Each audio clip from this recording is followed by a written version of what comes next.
Welcome to the Apple Daily News. This podcast is created by Generative AI. Today is September 2nd, 2024, and we have a lineup of intriguing stories from the world of Apple and technology. As always, links to all stories can be found in the episode notes. In a major development, Apple and Nvidia are reportedly in talks to invest in OpenAI, the innovative company behind ChatGPT. This investment could potentially value OpenAI at over $100 billion. Thrive Capital is also planning to contribute around $1 billion in this new fundraising round.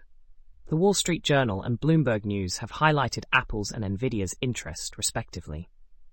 OpenAI's rising valuation underscores its growing importance in the competitive AI landscape, especially after the successful launch of ChatGPT in late 2022. Microsoft, already OpenAI's largest investor, with over $10 billion committed, is also expected to participate in this funding round. While the exact amounts Apple, Nvidia, and Microsoft plan to invest remain undisclosed, OpenAI has become a crucial part of Apple's AI strategy. Apple has introduced ChatGPT to its devices under the Apple Intelligence Initiative and is set to gain an observer role on OpenAI's board, indicating a deepening relationship between the two companies. Earlier this year, OpenAI was valued at $80 billion following a tender offer led by Thrive Capital, involving the sale of existing shares.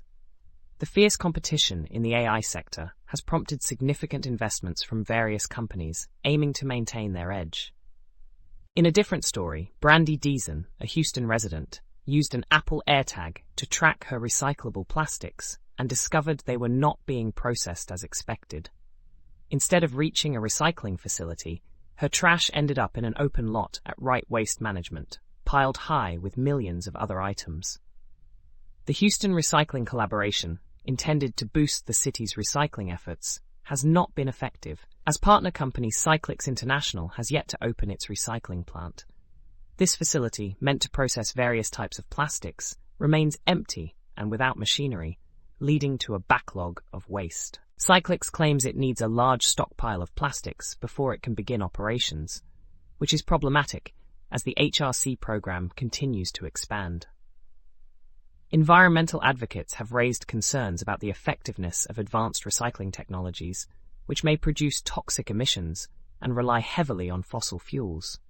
The U.S. Environmental Protection Agency does not classify converting waste to fuel as recycling. Deason's innovative use of AirTags has shed light on the recycling process in Houston, revealing that much of the plastic waste is simply accumulating rather than being recycled.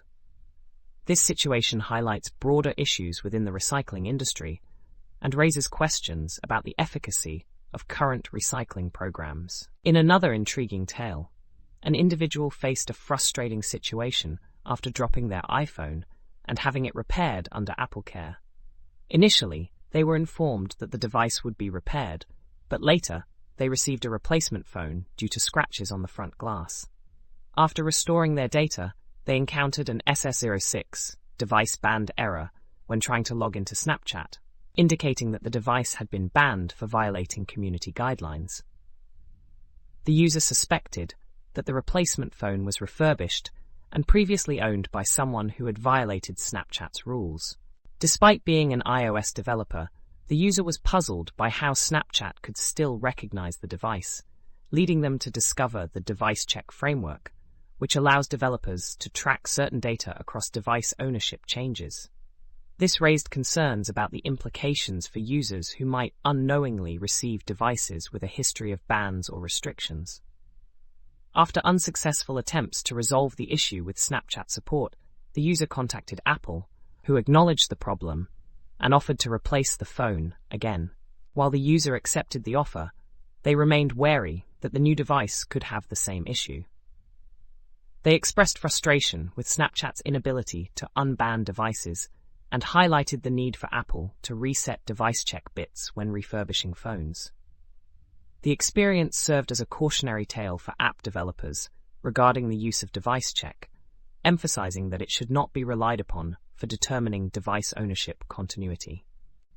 On the hardware front, Apple is set to release the M4 Mac Mini, which will not include any USB-A ports, according to Bloomberg's Mark Gurman. Instead, the new Mac Mini will feature 5 USB-C ports, an Ethernet port, HDMI, and a headphone jack. This model will come in both standard and Pro versions, with the Pro version expected to ship in October, while the standard version will begin shipping in September. Additionally, the new Mac Mini will have an internal power supply, enhancing its design and functionality. In a related development, Apple is also working on a more affordable version of its Magic Keyboard, anticipated to launch by mid-2025. This low-end keyboard is likely aimed at entry-level iPad users or the new iPad Air models. The company had previously introduced a new Magic Keyboard for the iPad Pro earlier this year, indicating a shift in focus towards more budget-friendly accessories. Overall, these updates reflect Apple's ongoing strategy to streamline its product offerings while catering to a wider range of consumers. Lastly, let's talk about Cleaner AI, a productivity app designed to help users organize their photo albums efficiently. It allows users to sort photos and videos by size, making it easier to identify larger files that can be deleted to free up storage space. Additionally, users can filter photos by date to manage their albums based on specific time periods. The app features simple gestures for switching and deleting photos, enhancing user experience. Cleaner AI is available for free, with options for in-app purchases, including a monthly subscription at $1.99 and a lifetime purchase for $12.99. The app requires iOS 16.0 or later for iPhones and iPads, and macOS 13.0 or later for Macs with Apple M1 chips. It also supports visionOS 1.0 or later for Apple Vision devices. Recent updates have fixed issues related to dark mode color conflicts.